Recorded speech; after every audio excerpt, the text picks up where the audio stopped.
Well, good morning, good afternoon, good evening, whoever you are, wherever you are, whenever it is for you. For me, it is just past midnight on Friday, the 6th of June, which would make this technically my 2 year anniversary here on the Tickety Talk. So I'm pretty excited about that. It also technically makes it the 10-month anniversary of the Kursk incursion. That's 10 months of Ukrainian soldiers going to bed, waking up every morning in control of Russian territory for 10 months, and the Russians unable to dislodge them. Hey, G2. Hey, Weibo. How's everybody doing tonight? Hey, Roy Daniels. Who else is here? A couple other people. Hey, Daryl Roberts.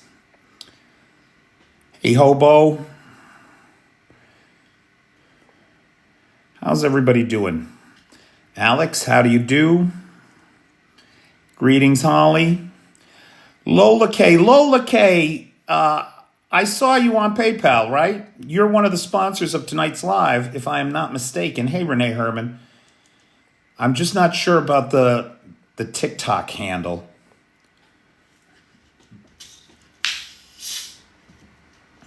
Hey, Joey the Lips. Yep, first time. Awesome. All right, so let's start with that, Lola. Guys, Lola and Jax, our friend Jax. Hey, Rocco. And hey, Bertie. Hey, Richard Prexis. So Lola for the first time ever, Jax for the second time, and Jerry-O for like the 100th time. Those three guys chipped in together, and they are the shared sponsors of tonight's live. And it's very meaningful to me. I really appreciate it. Thank you, Lola. Alex, that's the only way that Putin is going to be dethroned. Yes. So Lola, Jackson, Jerry-O. Jerry is short for Gerald, so it's a G. FYI, Dawn. And Dawn, of course, will be our sponsor tomorrow for my 2-year anniversary live. June 6th, 2023, I posted my first video on the Tickety Talk. Almost against my will, I have to tell you. I almost did not come on this platform because I thought to myself, I am not a 13-year-old girl. Why would I be on TikTok? And the next morning, I woke up to a call from the buddy that pushed me to get on TikTok, Travis, who's one of our moderators and my TikTok mentor. And Travis was like, hey, you got 600 views on that video. And I went, what? What? Trump and Elon seem to be done. I did make some fun of them. I made a video, a stupid video, to Queen's Bohemian Rhapsody about it. I'm unlikely to ever cut my hair, but thanks for asking. Hey, Eli. Hey, Fitz. So,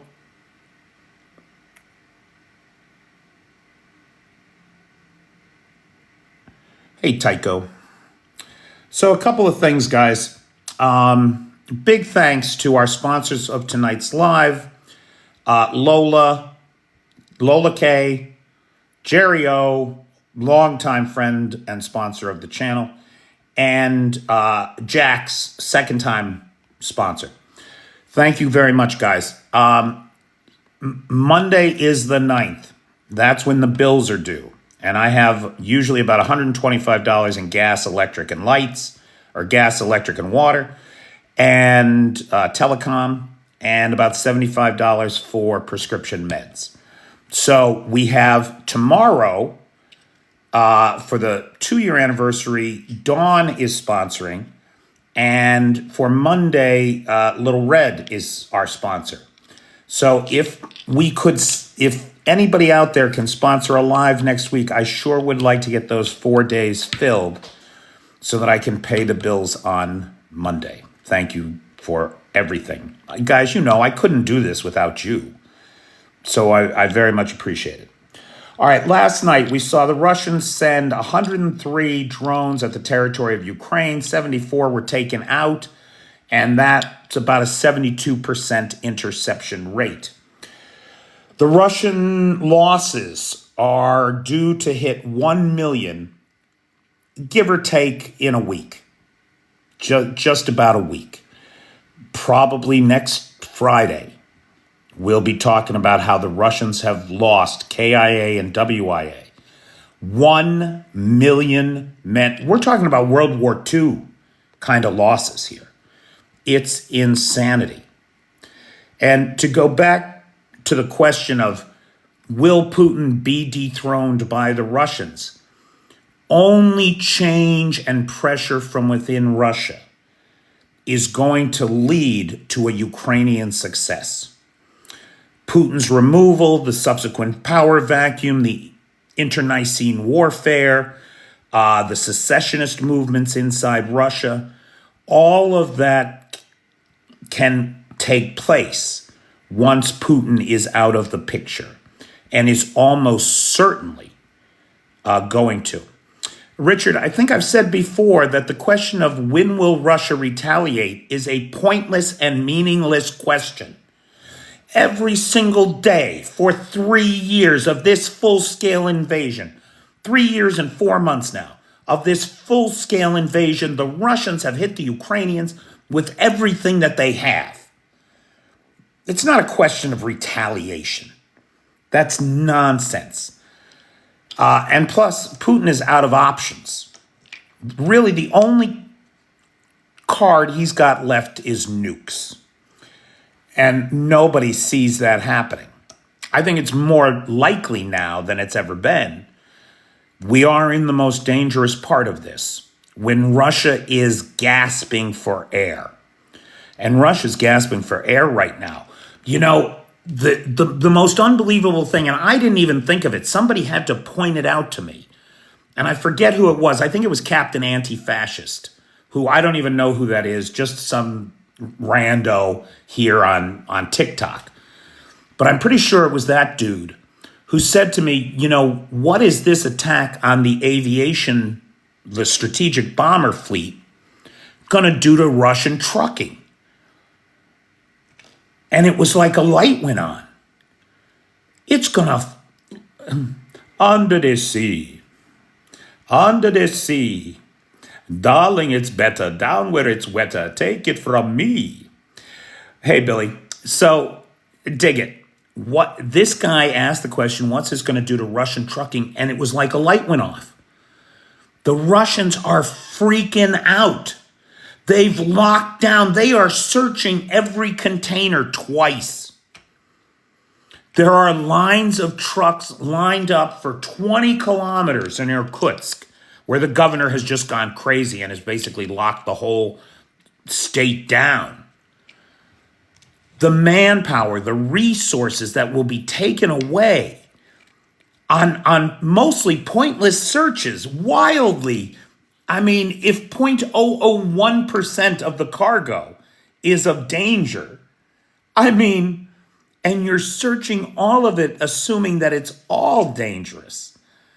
That may be the most significant piece of the fallout from this attack. It's unbelievable. Now, on the subject of the attack, I have a couple of updates for you. Do you remember last week we saw the bridges come down, right? There was a bridge in Bryansk, there were 2 bridges in Kursk, and there was the railroad bridge down in Melitopol. At least 3 of those attacks hit trains, freight trains, carrying military supplies and resupply. 1 collapsed a road bridge on top of a passenger train. Now, we don't know who was in that train, if they were civilians, if they were soldiers, we just don't know. We don't know if that attack was mistimed and it was supposed to fall on a freight train like the other bridges came out from under freight trains. We don't know. But that's what happened, right? 4 bridges went down.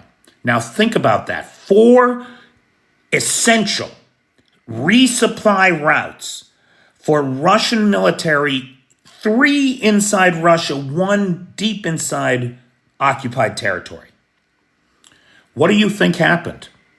Where do you think the security services, the FSB in Russia, deployed all of its people to?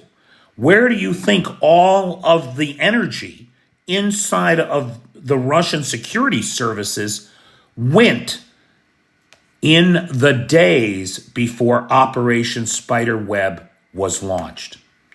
Literally, in the 48 hours before the attacks on the nuclear bomber fleet, 4 key bridges required for resupply of Russian troops are wrecked.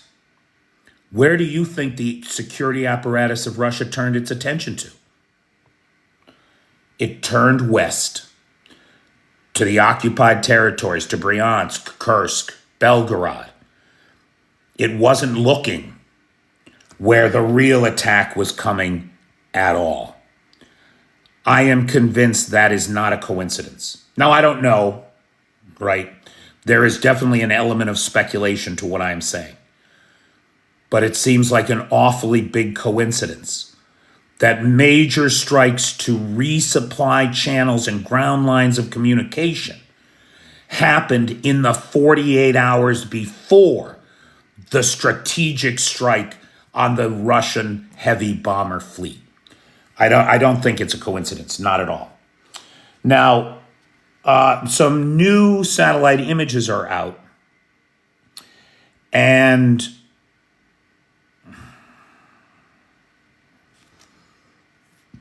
Eli is a longtime supporter of this channel. I don't know why you would be insulting to Eli here. That's very strange. So and one of the nicest people on here, by the way.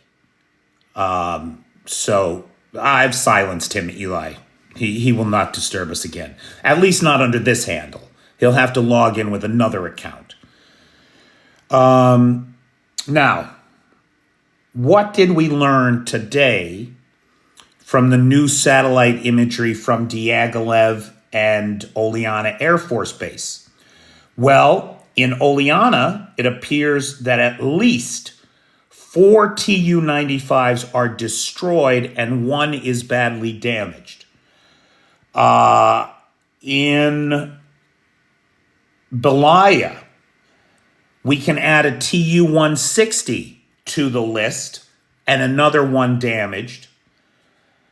3 Tu-95s destroyed, another 1 damaged, and 3 Tu-22s destroyed. Further, also from Oleana, we saw an AN-12 destroyed, and from Diaghilev, 2 A-50s at $350 million apiece. Now, there was a statement made by a person on Twitter, and I forget just who, but he made the claim that somebody in the Ukrainian intelligence services told him that before this attack, the Russians only had 6 working A-50s. If they lost 2 of them in this attack, that would mean that they have only 4. The analyst consensus puts the number of working A-50s in the fleet between 4 and 7.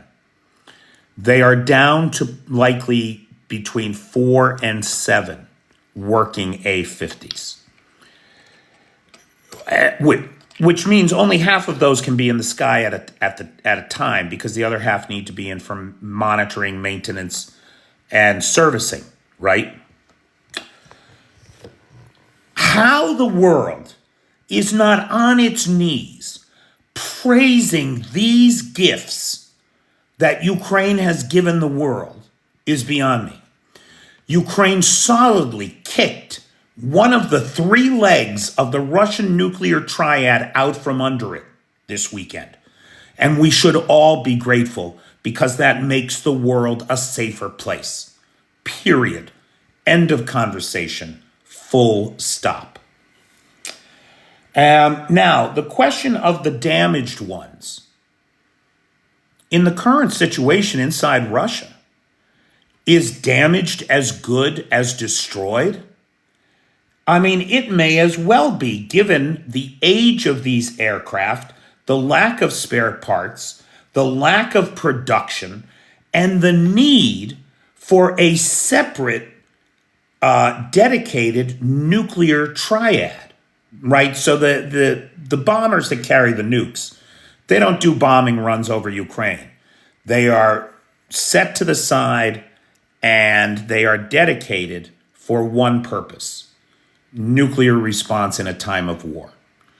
They're a dedicated resource.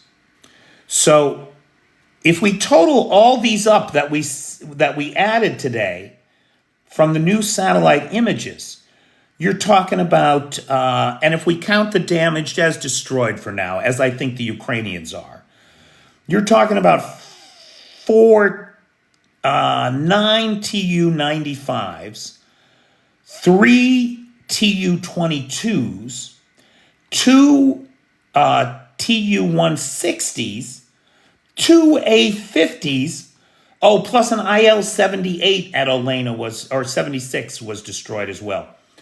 So that's 1, 2, 3, 4, 5, 6, 7, 10, 13. That's 17, 18 planes right there that we can confirm destroyed definitely. And that's with pictures from only 3 of the air bases out of the 5 that were hit. Oh, right, we can count the Tu-95 at Ukrainka as well. So that brings us up to 19 confirmed destroyed, just from the limited number of satellite photos that we have seen, which leads me to believe that the Ukrainians are right when they say that it's 41. 41. A third of the bomber fleet. Correct this, American life. At any one time, it is unlikely that the Russians have more than 2 or 3 A-50s available. The response will be even more devastating. Ooh! Will it be the mythical Oreshnik that doesn't exist? Or will they just go full nuclear? I'm hoping for full nuclear myself. Because 43 minutes later, 500 years of Russian history comes to an end. So please, hold that thought, Richard, on the U.S. Senate. Hold that thought for just a second. I'm coming to that. Let me mention one other thing about the attacks. According to Sergei Rutkov, who oversees arms policy for Russia, the damaged aircraft will be restored.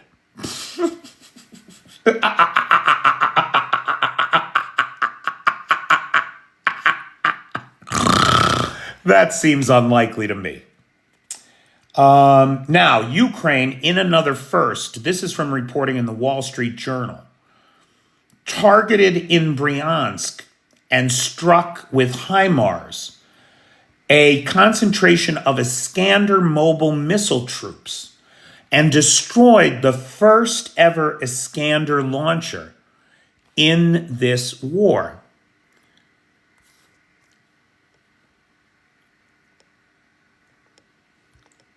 They damaged 2 more. Now, these Iskanders, they do terrible damage to the Ukrainians. It was an Iskander or a KN-23, which used the same launcher, that destroyed that apartment complex where we lost 9 Kyivans a couple weeks ago. I did a bunch of videos from the devastation at the site, if you saw any of those. So the Iskanders, so 2 things happened over the weekend. Some of the launchers that fire Iskanders at the people of Ukraine were destroyed, and then the bombers that carry those Iskanders were also destroyed. That's good for Ukraine. It's good for the world as far as I'm concerned. Now, on the subject of Trump, Trump has asked Lindsey Graham and I forget the other guy's name, the other sponsor of that bill, Bellman something. Anyway, the Graham bill on sanctions for Russia, right? Trump has asked the Senate to not vote on that just yet. Now, this has been a big question in my mind. Trump does not want that bill passed. Trump does not want to have to put any sanctions on Russia. He wants to normalize trade with Russia. He wants to jumpstart the Russian economy because he is a creature of the Kremlin and in Putin's pocket. He is a malign foreign agent who has subverted the federal government of the United States of America. And we are all watching the investigation and the hand recount in Rockland County with great interest, I would hope, as well as the current lover's spat that he's having with Elon Musk. So Musk is out of the government, of course. Musk appeared at Trump's side last time with a black eye, which he blamed on his son, as if anybody thinks Elon Musk ever sees his children or plays with them the way he described. Give me a break. So somebody gave Musk a black eye. It was probably Besant, because we heard that those two were in a fisticuffs in a cabinet meeting. And Musk on Twitter today posted some bullshit you would only post if you were in a K-hole, right? So the A-hole in the K-hole, which has given him trouble with his P-hole, from what I understand. This A-hole posted on X that the reason the Epstein files haven't been released is because Donald Trump is in there and he's a pedo. Now, we all knew this. Right, well, Matthew, you can start with that shit, right? He's all of those things. Who would have thought that two unhinged narcissists with megalomania and drug problems would have a falling out and be at each other's throats? I mean, really. I think that this came in response to Trump canceling. Apparently, Trump has canceled some of Musk's SpaceX contracts. And as a result, Musk is mothballing the entire SpaceX Dragon program. It seems to me that the money that the investors that he's just been, why can't I think of the word? When you fleece these investors that he's been fleecing so that he can keep blowing rockets up on the launch pad, must be fleeing from him, like animals before a wildfire. Of course they are. Tesla stock is in the toilet. It's halved in value since the election. And European sales are down like 67%. Sales are not down that much in the United States on average, but they are down. Tesla's bottom line is rapidly shrinking. So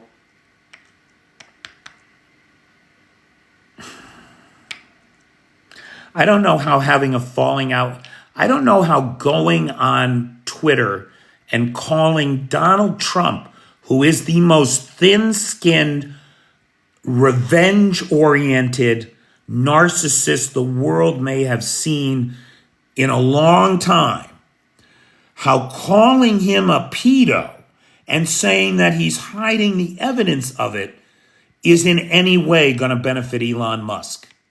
No way. Meanwhile, Trump appears to be teeing up Musk to be the scapegoat for everything that's wrong with the administration. He's blaming all of the Doge mistakes on Musk. He's using Musk he's throwing Musk under the bus for all to see.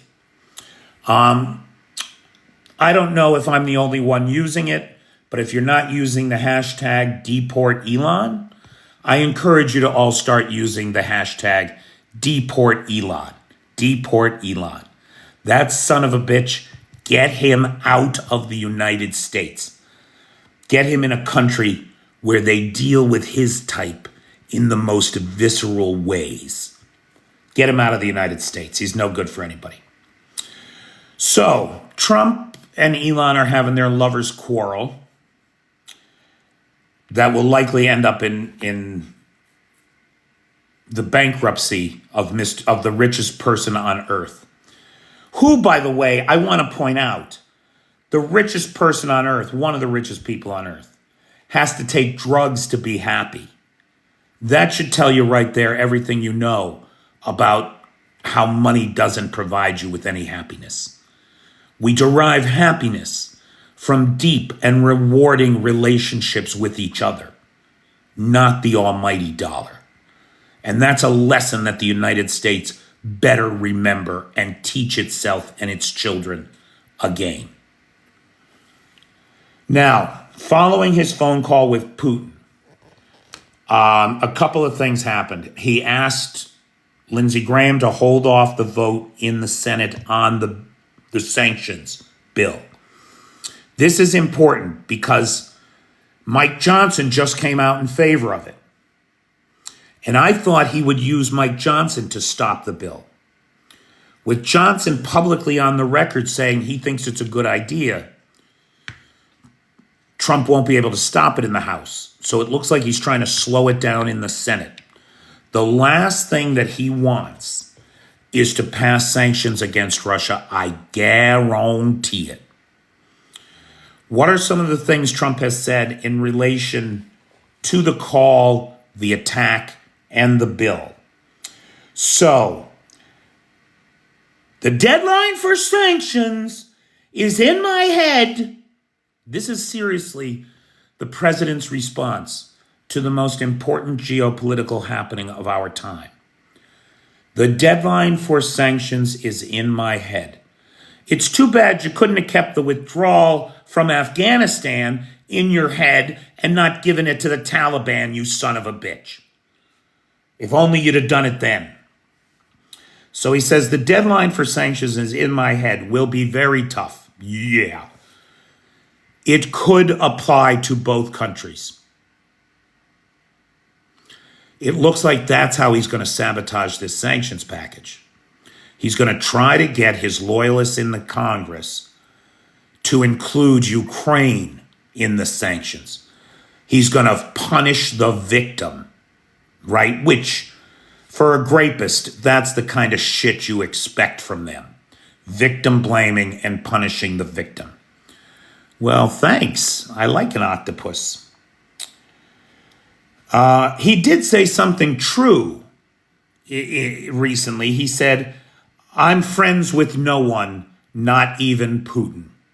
Now that I do believe. He went on to say, if Russia crossed, now get this, just listen to this sentence carefully, right?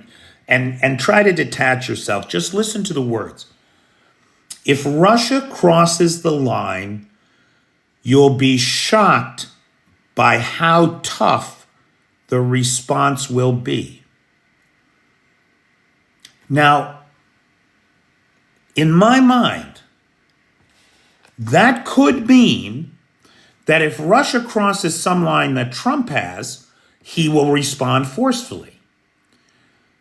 But in the context of the question around the attacks against Russia's strategic bomber fleet, it almost sounds like he's saying that the Russian response to the attacks will be very tough.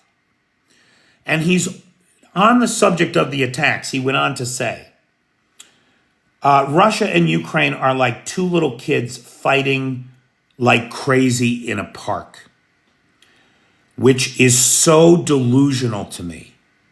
So completely removed from anything like reality. It makes no sense.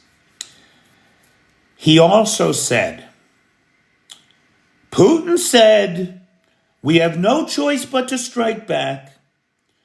I told him, Vladimir, don't do it. You shouldn't do it. Now, is there anybody here who believes for 1 second that Donald Trump told Vladimir Putin no.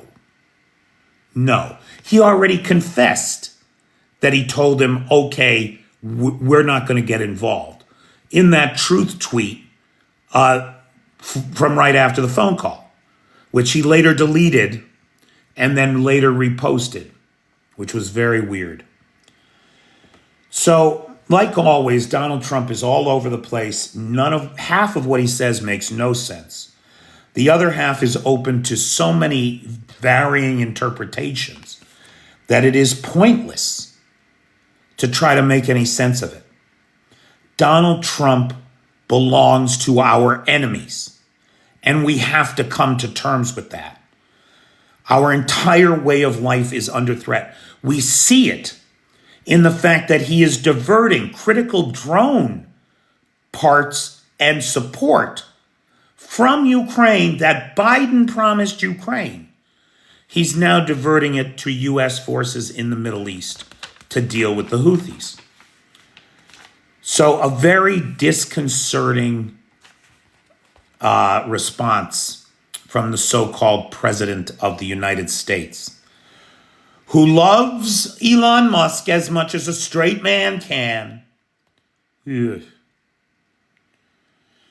My mother's maiden name literally translates as bushy-eyebrowed. That is a true story.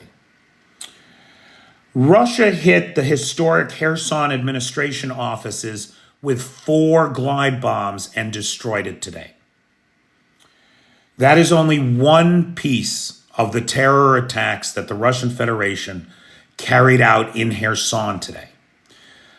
The human safari, the training of Russian drone operators by targeting civilians in Kherson who are going about their daily lives continues.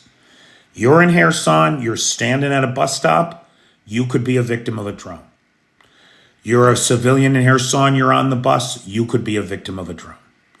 You're coming out of the grocery store in Kherson, you're being targeted by drone operators in training. You're literally the rabbit they're using to train their murderous band of thieves and thugs. It's a war crime, a sin and a shame. Now, the GUR, the Military Intelligence Directorate of Ukraine, says that they hacked Russia's producer of strategic bombers, right? The only strategic bomber that Russia is still producing is the Tu-160, and they produce about 2 a year. The company that produces them, Tupolev, was hacked by Ukrainian intelligence. Now dig this. According to a source inside the GUR, the significance of the data cannot be overstated. There is nothing Tupolev is doing we don't know about. Let me repeat that. There is nothing Tupolev is doing we don't know about. There were details, significant details, about the individuals responsible for directly maintaining the strategic bomber fleet, including names, home addresses, car registrations, and identifications. The source within the GRU went on to say that the response will be noticeable in the air and on the ground. That is a chilling statement. That if I worked at Tupolev right now and was responsible for anything to do with the heavy bombers, I would be shitting my pants. The GUR, Kirill Budanov, the most dangerous man in the Northern Hemisphere, has your address, your ID, and your car registration. It's time to flee to Georgia, boys. Take the family with you and don't look back. That was not all, because, nobody trolls like the Ukrainians. I love this. Oh, here, I can show you because I have one, actually. I have this from a member of Ukraine's intelligence services. This is an owl, which is the symbol of the Ukrainian Military Intelligence Directorate. Why? Because it is the only animal that hunts bats. It hunts bats. Why is that important? Because the symbol of Russian intelligence is the bat. In his office, Kirill Budanov has a painting right behind his desk that's of an owl hunting at night with a bat in its talons. Not a mistake, right? Not a coincidence. It's a thing. And today, the website of the Tupolev Aviation Manufacturing Company featured an owl on it. So they hacked the company, stole the data, and then put an owl on the website to let everybody know that they had been there. I mean, it's really cool is a good word for it, but it's more than cool. It's cold. It's cold-blooded and efficient and just. Okay. Last thing from top-of-line news today. Russia continues to try to undermine the government in Moldova and replace it with a pro-Kremlin authority. Russia wants to deploy 10,000 troops to Moldova. Currently, they only have about 1,500 there. And 500 of them aren't regular Russian army. They're like peacekeepers, border patrol kind of people. So there's 1,000 Russian troops in Moldova, in Transnistria in particular. And another 500 kind of border peacekeepers. How Russia would get these 10,000 troops to Transnistria is not clear. But they are worried clearly about a growing relationship between the folks in Transnistria and the Moldovans themselves. The old border crossings manned by Russian troops have all been dismantled as part of this attempt by Moldova to begin the reintegration of Transnistria into Moldovan society and government. The breakaway republic is funded and supported entirely by the Kremlin. And so now that Kremlin support has been withdrawn in the form of free Russian gas for the Transnistrians, there are some who are questioning the loyalty to Moscow and should it continue. And everybody who turns away from Moscow contributes to peace in the world, right? So Herb, that's the question. Right now, they can't get them there. Because of that, we believe the Russians are engaging in new disinformation campaigns to undermine the Moldovan government and replace it with a pro-Kremlin government. Now, it's unlikely that that will happen. But they did come close in the last presidential election. But Maya Sandu is in there now and should be, I think, for the next 4 years, right?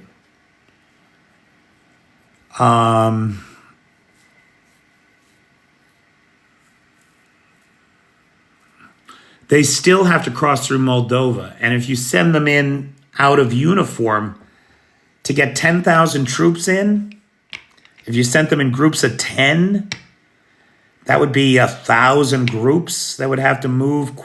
How many could you send a day? Seems unlikely. Seems unlikely.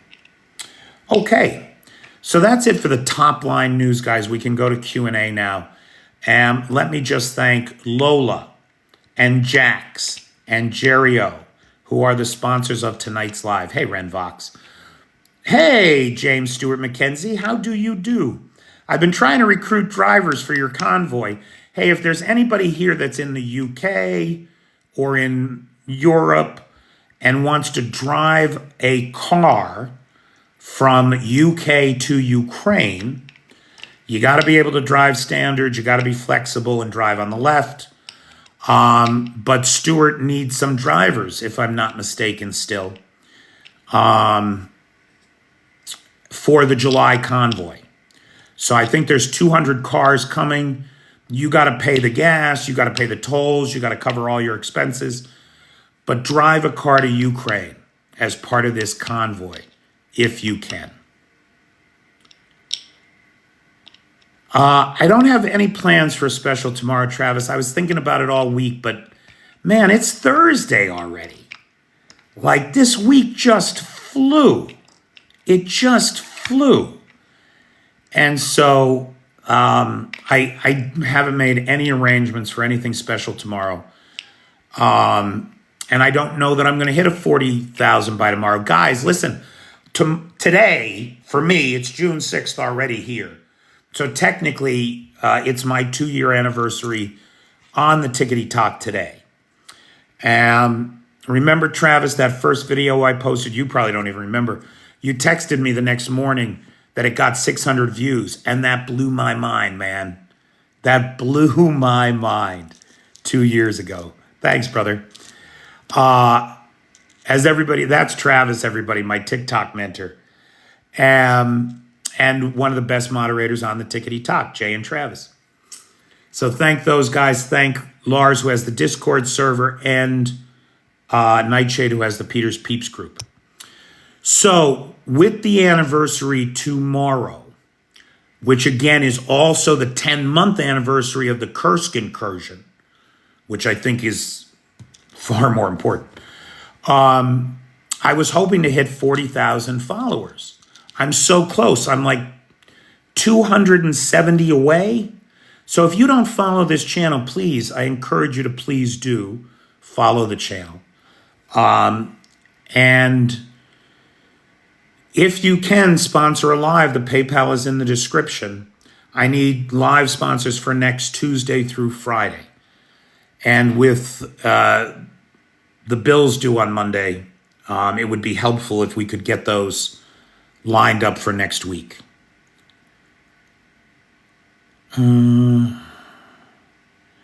Esteban says, congrats, I still remember the lives with like 35. 4 months, Esteban. Remember? August, September, October of 2023. There were usually about 30, 35 people in the live every night. Then it started going to 70 every night. Then it went to 100 every night. Now, every night we average, you can see right now it's 242. And with people coming and going, it's usually somewhere between 2,000 and 4,000 people every night. And that's great. Sure, Jeff remembers those days. He was there. I did try my hand at teaching a little English here, Bernard. I was not any good at it, and so I don't do it anymore. Up. Did you hear that?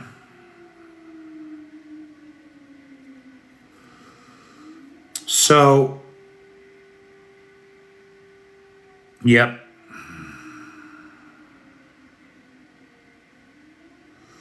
You came along a little later, Little Red. Thanks, M-Pole. So the air raid, so it's now 12:45 a.m. Friday, June the 6th here in Kyiv. And the air alarms are sounding, which means that we have incoming drones and or missiles.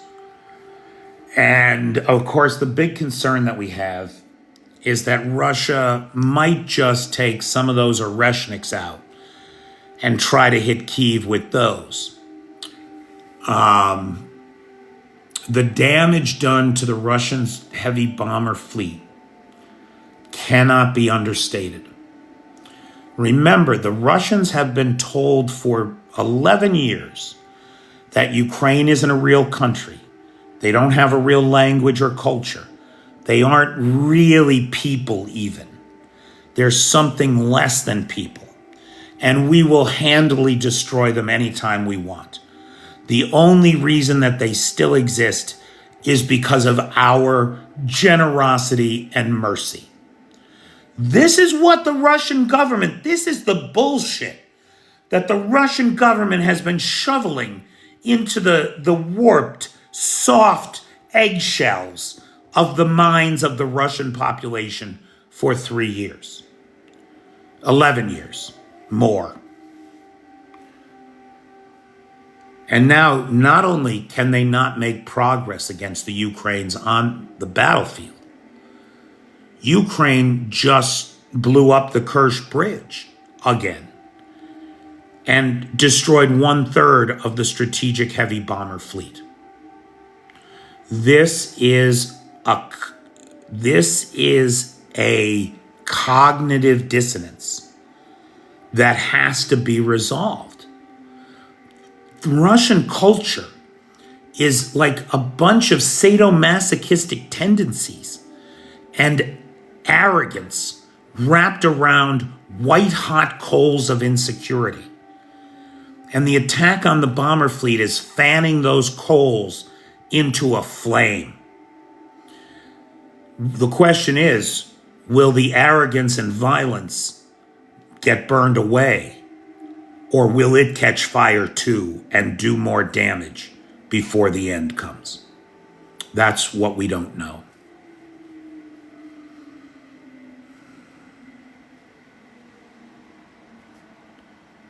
I mean, I have to assume, Michael, that saying that Putin is the most patient and thoughtful leader of our time is sarcasm, because Putin doesn't think at all.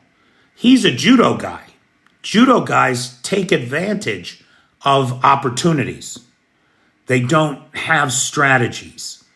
And Ukraine is the perfect example of that.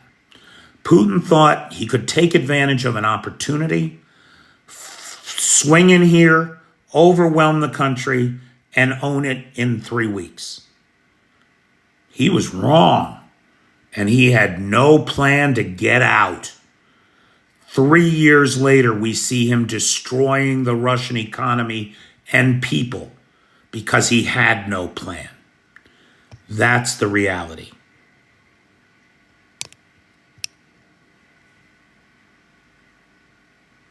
Putin Julio. Putin is playing everyone. Yes, he is. Especially his own people. He had concepts of a plan. We have concepts of a plan, concepts of a plan. I know I've had 7 years to work it out, but I'm sure I have a concept of a plan.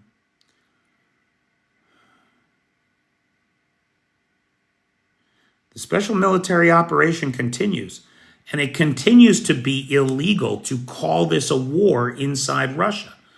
People have been sentenced to 15 years in prison for saying that it's a war. Now, I'll tell you something. Trump is so entrenched, thanks to Russian money inside the United States. I am convinced that the only way to remove him is for the Ukrainians to be victorious and Russia to be defeated. 6 Tu-95s and 2 Tu-160s in the air, says Steph.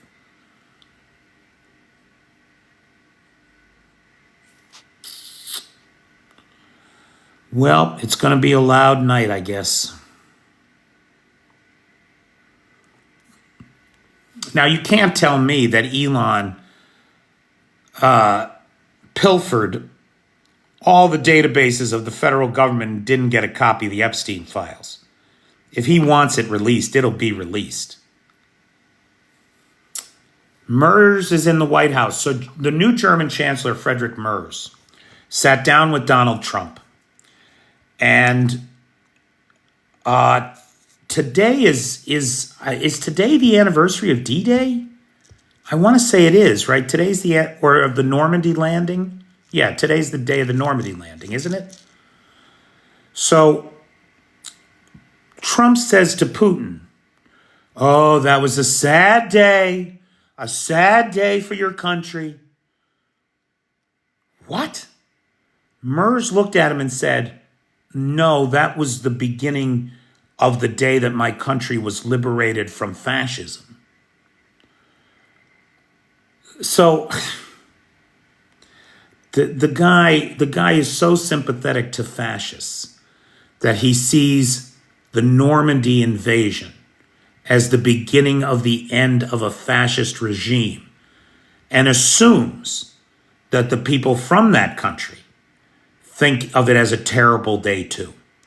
Remember, Trump said at the, what was it? It was the 76th anniversary of the Normandy invasion. He was in France.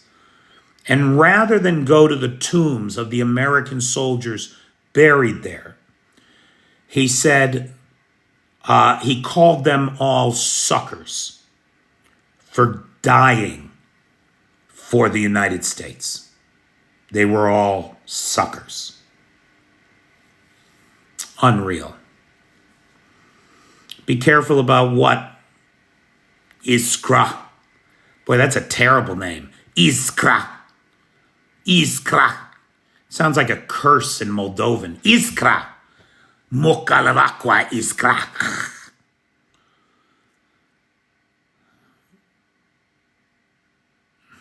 I don't have time to read what you write. What you write is unimportant to me completely.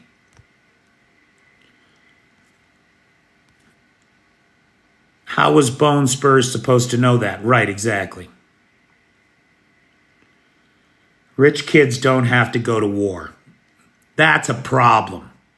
That right there is a problem. And it always has been. Okay, we got about 7 minutes left. Again, big thanks to Lola K, our friend Jax, and to Jerry O, our longtime friend here at the channel, who are the sponsors of tonight's live. Big thanks to Dawn, who will be sponsoring tomorrow night's 2-year anniversary show, which is not going to be much of a show. I don't know if I'm going to do anything for tomorrow night except show up. If you're lucky, I might show up. Big thanks to Lars, who has the Discord server, Nightshade, who has the Peter's Peeps group, and also to Jay and Travis, the moderators. Thank you both. Be in fancy dress. I don't own any fancy dress, pal. Thanks, Simon. Great name, Higginbottom. What a great name. Yes, you are, Dark Irish. Thanks, Eli. What would stop Putin? I don't know. I mean, nothing's going to stop him. He has to be stopped. So the only way that I know of to do that is to support Ukraine and enforce better sanctions against him and the Russians. Thanks, Jeff.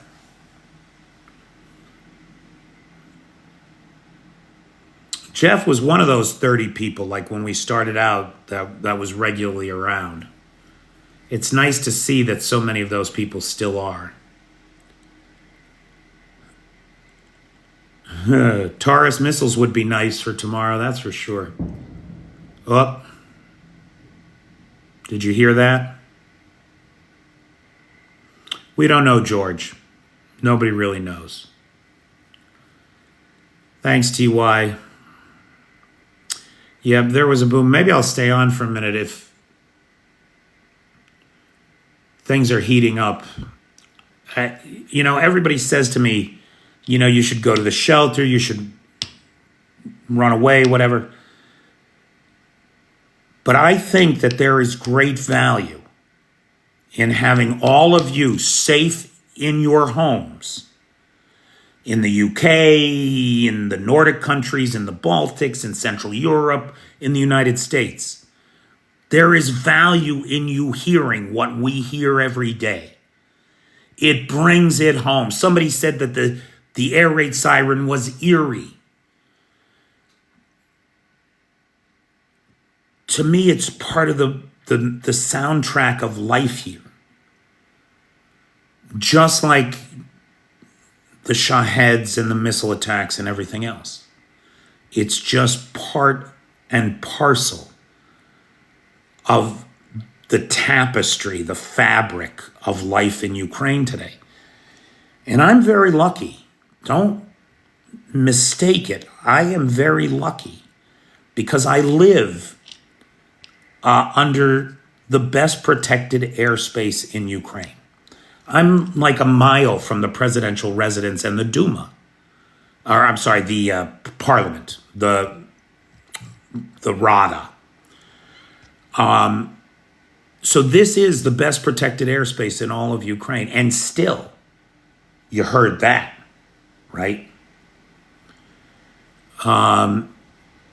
Simon, the London Blitz folks, the people who lived through the London Blitz, were the first modern group of people to demonstrate that these kinds of ongoing firebombings of civilians only strengthen the people's resolve to resist you. These people will never live under the yoke of Russian oppression ever again. They would literally rather die than have to live that way. And lots of them have done just that in the defense of this nation. So that ain't gonna work. And it seems that Putin is a one-trick pony. It's all he can do. It worked in Grozny. It worked in Georgia. It worked in Syria. We better do it again in Ukraine. The idiocy, the failure to come to terms with reality or an evolving battle space is the sign of a regime lost to corruption and to devolution. We're literally watching Russian society devolve in front of us. Oh yeah, Kherson gets shelled and drones daily. And missile attacks. I think they're outside of mortar range these days. The mortars can't quite get to them, if I'm not mistaken. But Kherson is tough, boy. I was there. The shelling was constant. Putin's like 5'4" or something. He's not a tall guy. 5'6" maybe. I don't know. I'd have to, somebody Google it. The planes are 45 kilometers and closing. Is that what you're saying, Spirit of Ukraine? He's a little guy, Jeff. Yeah. Is he 5'7"? 5'7". Obi-John Kenobi says, we got mortar rounds daily. Could be.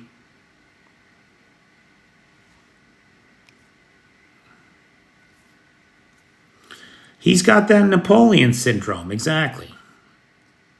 He's got that Napoleon syndrome. Okay, guys, it's 1 a.m. here, and I should get away from the windows. So, again, Lola, Jax, and Jerry-O, thank you all so much. And thanks to everybody else. Make it a great day. I'll talk to you tomorrow.